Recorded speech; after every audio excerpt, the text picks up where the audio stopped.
Thaís Kreuzer aqui e no vídeo de hoje eu vou falar sobre o oitavo e último episódio de Percy Jackson para contemplar, né, a finalização aí da nossa cobertura da temporada. E olha, o oitavo episódio tiveram pontos interessantes pra gente discutir aqui e também outros pontos que talvez eles possam melhorar na narrativa na segunda temporada, que ainda não foi oficialmente confirmada até o momento que esse vídeo está sendo gravado, mas vamos falar aqui, falar sobre um geralzão da temporada também, que eu acho que é extremamente importante. E lógico, esse vídeo vão ter spoilers pra falar tintim por tintim do episódio, então fica avisado caso você não tenha assistido ainda. Mas antes, não deixa de se inscrever aqui no canal e clicar no sininho pra receber notificação pra quando tiver um vídeo novo, que eu sempre trago as novidades dos filmes e das séries aqui pra vocês o quanto antes vocês sabem. Eu quero começar falando mais sobre o episódio especificamente, depois a gente fala um geralzão da temporada, né? Porque eu acho que tem algumas coisas que a gente precisa conversar sobre tom da série, sobre público, né? E entender, né, as coisas que realmente fizeram falta ou não dessas mudanças que a série teve e que foi a maior reclamação, né, da galera de uma forma geral. Então vamos começar falando sobre o Ares, porque eu acho que ele traz um aspecto importante, até mesmo sobre a narrativa que a série escolheu aqui para essa primeira temporada, porque tinham cenas que poderiam ser trabalhadas de forma mais empolgante, né? No próprio livro, e aí esse episódio especificamente, eu vou ficar retomando bastante aqui ao livro, nesse vídeo, numa forma geral, porque eu acho que a gente pode falar abertamente sobre as coisas do livro 1 agora, que foi uma coisa que eu fui segurando ao longo dos meus vídeos. A batalha em si, entre eles, também não é uma batalha essencialmente com muita ação e tudo mais. Mas, por exemplo, aquele momento ali da onda, que foi o que fez ele recuar mais e perder essa batalha, né, de derramou sangue, ganhei aqui e tudo mais, é uma das coisas que eu acho que perpetua aí ao longo da temporada, que é a magnitude de algumas cenas, que elas poderiam ser mais grandiosas.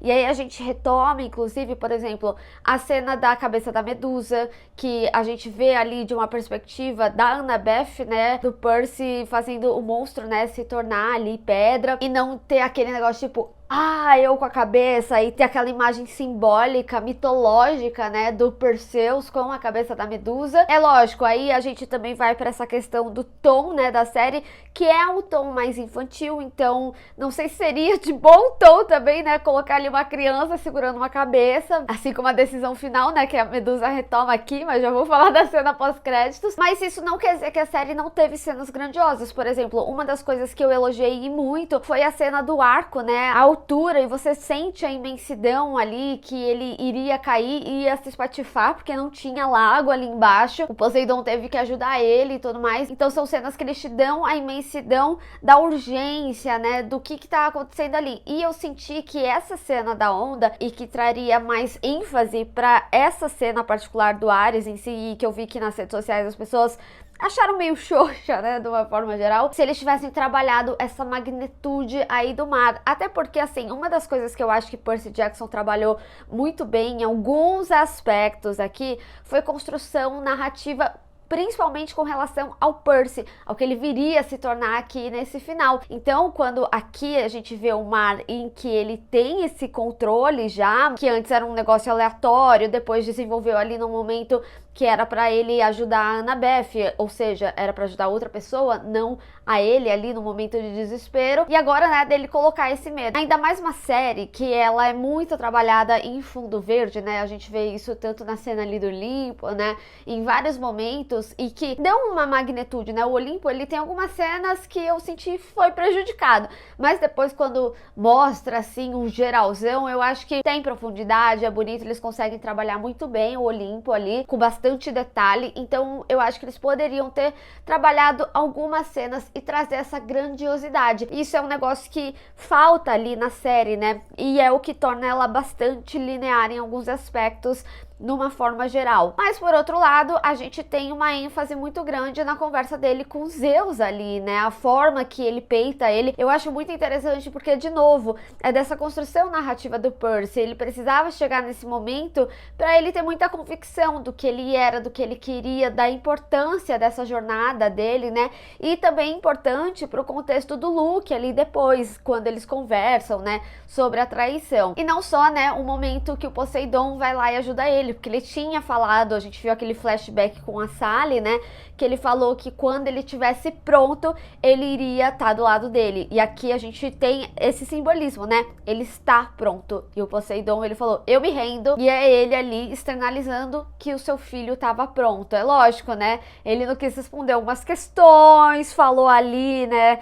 do sonho com a Sally e tudo mais, enfim. Só é triste, né, porque a gente tem o Lance Reddick aqui como o Zeus. Infelizmente, o ator faleceu no ano passado. Então, acho que também acaba trazendo um peso muito grande aqui pra cena. Ah, e tem outro aspecto sobre essa cena também que eu tava reparando, pra gente ter um entendimento também que a série ela tem uns cuidados que eu acho que é válido a gente prestar atenção. Um desses cuidados é as cores, né, como elas são trabalhadas. Eu falei brincando enquanto eu tava assistindo pro meu namorado, né, que o Poseidon ele tem essa camisa meio cor mar do Caribe, né, então a gente vê ali na roupa dos personagens também que eles têm o cuidado de trazer, tipo, esses tons de mar, a própria camiseta xadrez, né, do Percy. E aí, né, a gente finalmente teve a cena do Percy treinando com o Luke como uma forma de flashback, né, que foi algo que as pessoas tinham falado, que tinha faltado muito no primeiro episódio. E aí, gente, vou falar do flashback, vou falar de algumas questões de antecipação que tem se discutido muito, né, porque eu não acho de todo ruim. Aqui, por exemplo, na realidade, eles esconderam, né, não foi algo antecipado.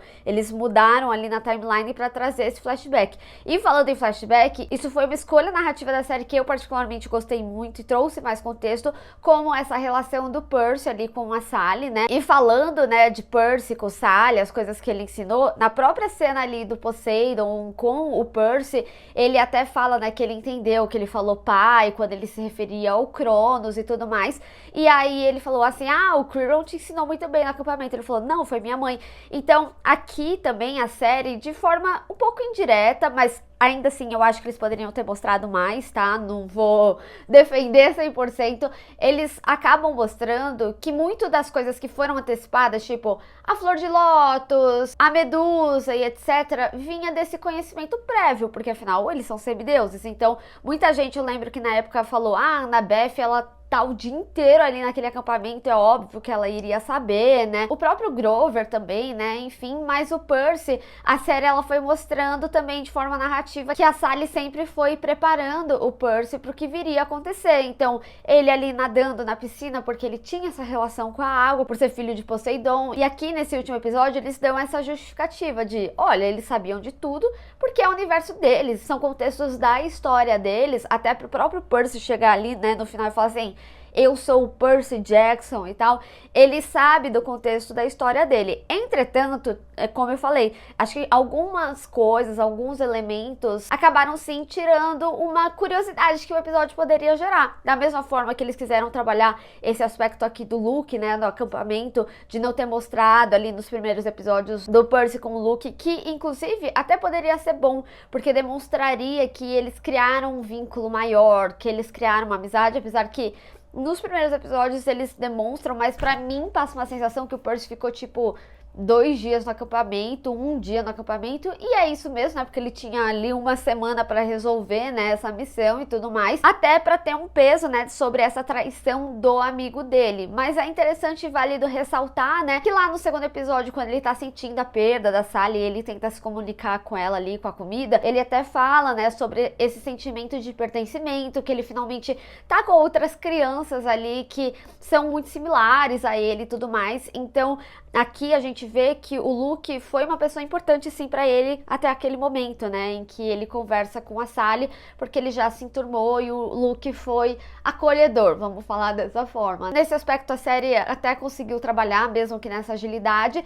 mas eles trouxeram essa cena aqui e a descoberta que tem algumas diferenças do livro, né. No livro, e aí não é um aspecto também que eu senti muita falta, mas tem uma questão ali com o escorpião do submundo, né, e assim que o Percy descobre que ele estava envolvido com a questão do Cronos, né, e aqui já foi mais por uma dedução, porque o Luke não entregou a Clarice, porque ele sabia que não era ela e seria injusto e tudo mais, mas eu acho que cumpriu o seu propósito e muito bem. Inclusive, pra mim foi uma das cenas favoritas, até por causa da inserção ali da Annabeth, deles terem usado esse recurso dela ficar ali parada, que nem foi no caça-bandeira, né, e ela ter descoberto sobre o Luke. A única coisa é que eu senti que eles trabalharam pouco a Annabeth quanto essa questão de sentimento ali do arrependimento dela. Eu acho que muito o arrependimento dela vem com relação ao pai, né? Tanto que ela fala que vai pra Disney depois. Eu achei que podia ser mais relacionado a Thalia, né? Que eu tinha comentado no vídeo passado, de como eles iriam construir isso, né? Então aqui a gente vê até eles discutindo sobre uma segunda chance, sobre ser criança. E aí também, gente, isso aqui,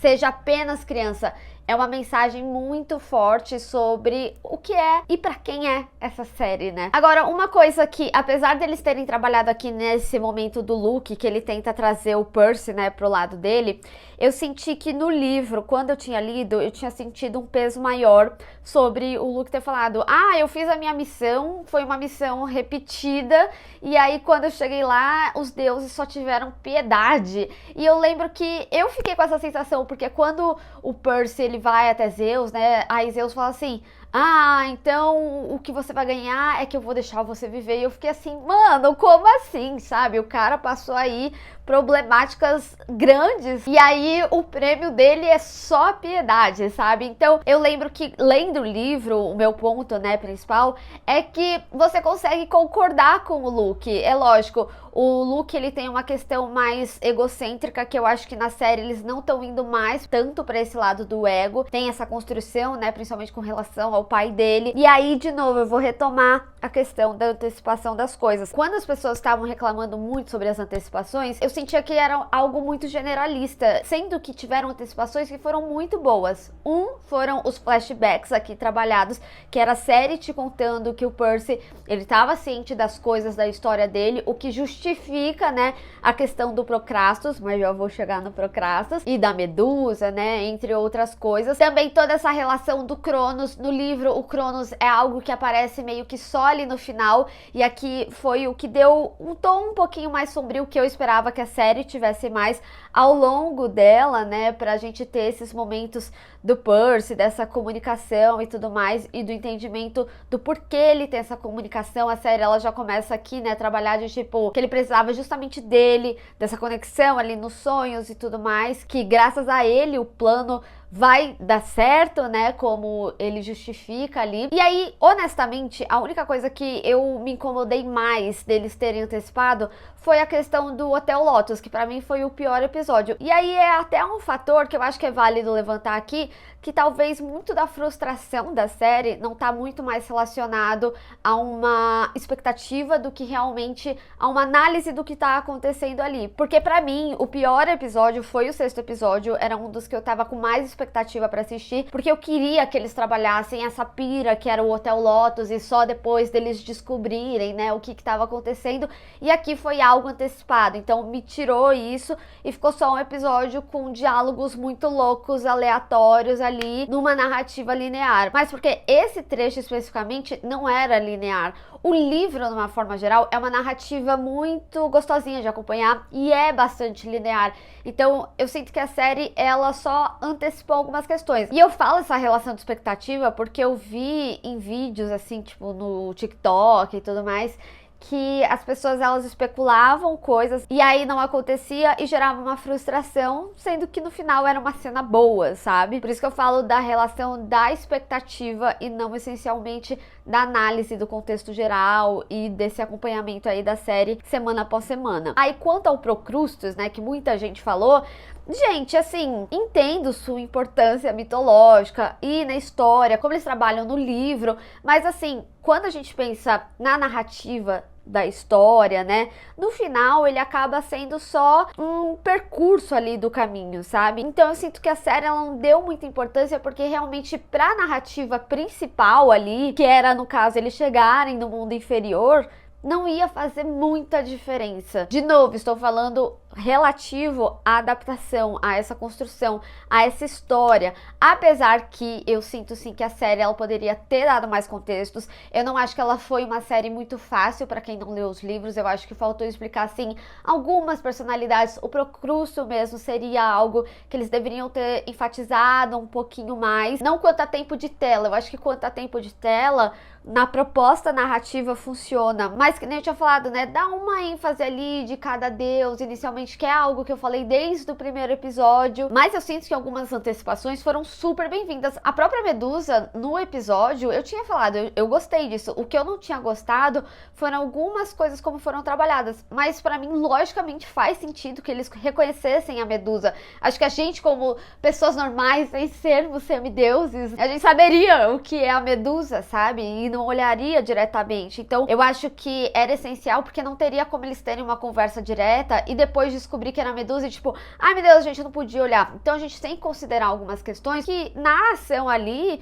vai fazer muito mais sentido. Então, pra mim, por exemplo, a Medusa fez muito sentido com que eles soubessem antes. Então, pra mim, eu acho que algumas antecipações, elas foram super justificáveis, mas como eu falei, eu acho que faltou sim alguns trabalhos e principalmente em simbolismos de cenas, né, de serem trabalhados, de terem um engrandecimento maior, porque de fato ficou uma narrativa muito linear. Como eu falei, o livro, o primeiro, né, pelo menos, ele é assim também, só que pra série eu acho que pedia mais ação, que foi até o que fez as pessoas compararem muito com o filme, que é algo que as pessoas não gostam particularmente, mas que tinha mais ação ali, tinham mais coisas acontecendo, dava um senso de urgência maior. A própria Medusa, o pessoal falou, né, eu tive muito mais medo no filme do que na série.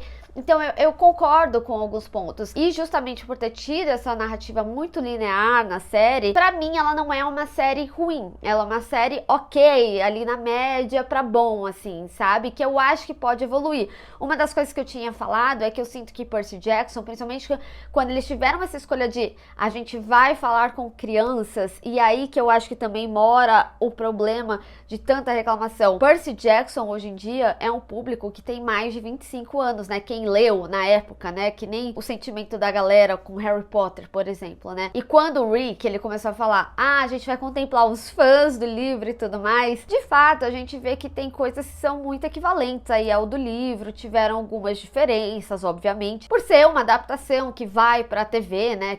Que vai pro streaming aqui no caso, né? Mas eles tiveram essa escolha de ter um público mais infantilizado pra acompanhar aí a idade do Percy e crescer junto com ele, né? Então, eu sinto que Percy Jackson teve demonstrações do que pode ser e precisa melhorar, sim, e talvez essa crescente venha junto com a crescente deles mesmos, né? Então, assim, aqui a gente tava falando de crianças batalhando com monstros e tudo mais, eles iriam se complicar, eles iriam fazer besteira, e eu falo isso também porque eu sinto que o final do episódio mesmo trouxe um pouco mais de independência pro Percy. Aqui na série a gente teve essa construção de quem era ele, né? Do que ele se tornou. Então não dá mais pra ficar errando tanto nos próximos. Mas uma mudança que teve, eu achei bastante interessante, foi aquela questão com o sonho com o Cronos, né? E aí a Sally até pergunta o que que era, e ele disfarça, fala assim, que minha mãe era incrível e sei lá o que. Ele não contou o sonho pra ela. E no livro é meio que ao contrário, tá rolando um lance lá no acampamento que tá em perigo, e o Percy, ele faz de tudo pra querer voltar, talvez seja a retomada do início da segunda temporada. Mini spoiler, mas até lá vocês vão esquecer, espero eu. E aí ele vai ficando meio ansioso, porque ele quer voltar e tudo mais. E aqui a gente vê que eles decidiram fazer meio que ao contrário. É o Percy que começa a esconder da Sally, porque sabe que ele vai se envolver em perigo de novo, que tem problemáticas a virem acontecer aí. Então a gente já vê um amadurecimento do personagem, uma independência aí na história. Ele não é mais o filhinho novinho e tudo mais. E aí leva a gente também pra cena pós-créditos, né?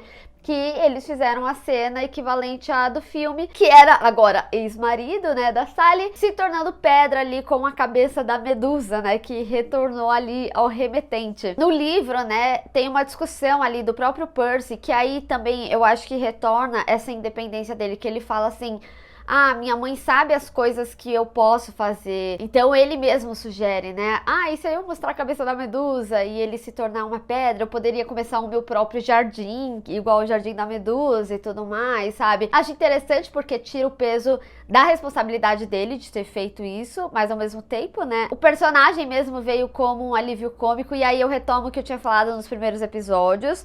Muito provavelmente a mudança, aí muita gente tinha falado na época, né? Mas tem a questão do cheiro clichê e tudo mais. E no final, como fala justamente com o público mais novo, teria modificações em que um relacionamento ele não seria bem aceito hoje em dia, da forma que era descrita no livro. Pô, no livro, nesse final, na Decisão da Cabeça, eles falavam, né, que ele batia na Sally e tal, e que ela não conseguia sair desse relacionamento. Então, de novo, é o que eu falo, né? O que faz de diferente na jornada aqui construída quanto a equivalências, né? A gente chegou meio que no mesmo ponto, mas de formas ali diferentes, né? Aqui eles aproveitam a questão do filme, tira essa responsa dele, mas ao mesmo tempo é uma construção ali final, uma cena que demonstra essa independência do Percy, que a Sally sabe agora que ele se tornou o Percy Jackson, como ele fala de boca cheia ali no final, sabe? Então, eu acho que tem algumas questões narrativas que elas ficam mais indiretas aqui na série. Nesse caso específico, eu particularmente gosto mais, né, do que continuar naquela questão de novo, a Sally não querer ficar falando as coisas pro Percy, tipo, já foi, o cara já enfrentou um monte de coisa, e eu realmente acho que a série, ela pode amadurecer sim, tipo, junto com os personagens, e talvez trabalhar esses erros, né, que a primeira temporada teve. De novo, gente, eu não acho que ela é uma temporada perfeita, eu acho que existiu muita expectativa, e qualquer mudança era uma reclamação muito grande, sendo que com essa relação de direcionamento narrativo, pra mim, particularmente, faz sentido, chegou no ponto que eles precisavam aqui da história. E por mais que, por exemplo, o Luke, ele não tenha aparecido muito aí ao longo da série, foi mais início e fim aqui, eles ainda conseguiram inserir elementos para construir esse vilão, né? Vamos colocar dessa forma. Eles anteciparam a questão da mãe, trabalharam indiretamente a relação dele com o pai. Que nem eu falei, a motivação, ela não parece ter mais tanta relação de ego quanto no livro me fez parecer, pelo menos. Então acho que tiveram sim pontos positivos quando a gente vê no contexto geral. Agora, eu sinto que é uma série que ela tem essa escolha narrativa de trazer um personagem mitológico, né, por episódio, e assim a sua construção. Então, aí tem o episódio da Medusa, aí tem o do Ares, aí tem do Procrusto e etc. Não acho que funcionou tão bem pra série, Percy Jackson especificamente, eu acho que prolongou um pouco algumas questões, justamente porque não dava essa sensação de urgência, né? Eu acho que talvez é uma série que funcione melhor você assistir todos os episódios juntos do que na forma semanal. Mas como eu disse, pra mim, né, no saldo final é um saldo positivo. É uma média aí um pouco baixa, mas pra mim eu consegui sim acompanhar essa jornada, gostar dele. Acho que eles têm que facilitar pra quem não leu os livros. E honestamente, eu fico até aliviada porque eu acho que o segundo filme ele é tão ruim que não vai ter nem como as pessoas compararem mais com o filme, elas vão aceitar com relação ao livro mesmo e com o que vai ser demonstrado. Eu honestamente espero sim que tenha uma renovação aí pra segunda temporada, mas eu quero saber de vocês, o que vocês acharam da série e se vocês esperam uma segunda temporada. Vão assistir? Desistiu? A primeira foi o suficiente pra você? Enfim, vamos discutir. Bem, pessoal, espero que vocês tenham gostado desse vídeo. Não esquece de deixar o seu gostei e compartilhar nas redes sociais. Inclusive, me segue lá, se inscreve no canal e clica no sininho para receber notificação para quando tiver um vídeo novo. Te vejo no próximo. Tchau!